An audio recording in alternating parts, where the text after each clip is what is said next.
Gaming phone na may shoulder triggers, makunat na battery, 120Hz screen refresh rate at higit sa lahat, budget friendly lang ang presyo.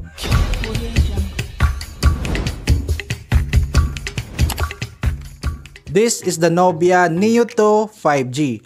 Saktong-sakto ang labas ng unit na to dahil nga usong-uso ngayon ang gaming-centric phones sa market. Kita nyo naman sa box guys, may hint na agad tayo kung anong design meron ang unit na to.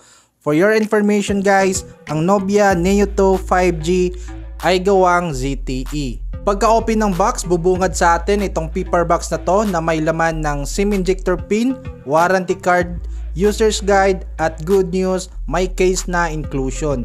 Hard case na frosted yung design. Ito naman yung unit mismo, tabi lang muna natin yan dahil sa ilalim, andito yung charging brick na may 33 watts fast charging.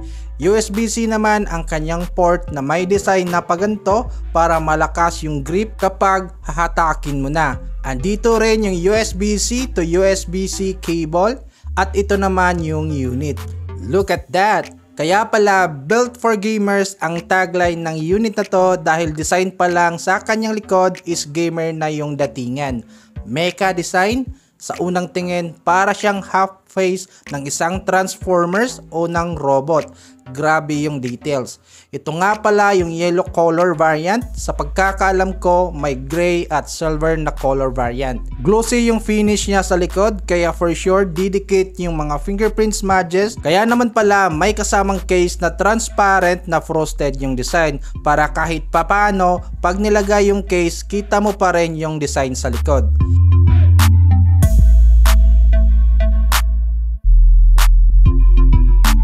Dito sa right side, makikita natin yung power button / fingerprint scanner na naka red accent. Makikita din natin sa side na to yung gaming shoulder triggers. Sa halagang 10,000 below guys, ito pa yata yung merong ganito. Perfecto sa mga mahilig maglaro, especially sa mga barilan kagaya ng Code M. Sa kabilang side naman, andito yung volume control at same tray which is dual SIM slot, walang saksakan ng memory card. Dual stereo speakers with DTS-X Ultra, mas immersive yung sound quality. USB Type-C port sa kanyang charging na mayroong 6,000 mAh yung kanyang battery para talaga to sa mga batak maglaro. 33 watts fast charging, not bad, but sana ginawang 44 watts or yung mga 60 watts. Sa screen naman guys, meron itong 6.72 inch para sa kanyang screen size. Full HD Plus IPS LCD display na may 120Hz screen refresh rate na kapansol na rin to guys. May live island or dynamic island. High resolution kaya maganda sa gaming at panonood ng movies or simpleng scroll lang sa mga social media app. 8GB RAM na kayang mag 20GB dynamic RAM via RAM expansion para mas smooth at stable yung performance. 256GB naman sa kanyang memory na naka UFS 3.1. Ibig sabihin, mas mabilis ang kanyang read and write process. Android 13 with MyOS 13. Octa-core up to 2.7 GHz ang kanyang clock speed at naka Unisoc T820 which is proven na mas malakas kaysa sa mga budget gaming phones dati na naka Helio J85 or Helio J99. May game space 2.0 na rin to guys kung saan mako-customize mo yung settings mo or performance sa bawat games or apps.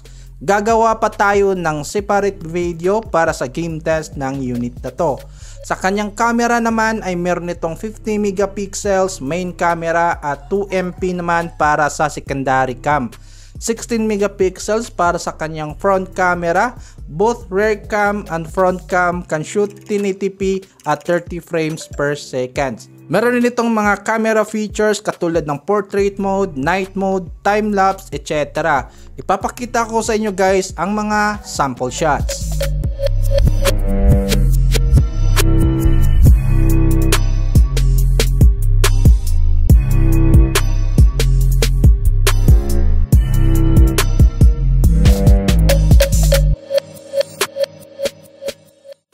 So ito yung video quality ng rear camera. Ayan.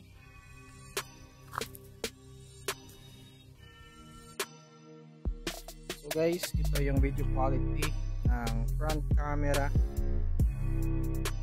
Since gaming focus ang unit na ito, kaya medyo di ganun kaganda ang quality, especially sa front cam, but decent naman para sa kanyang price.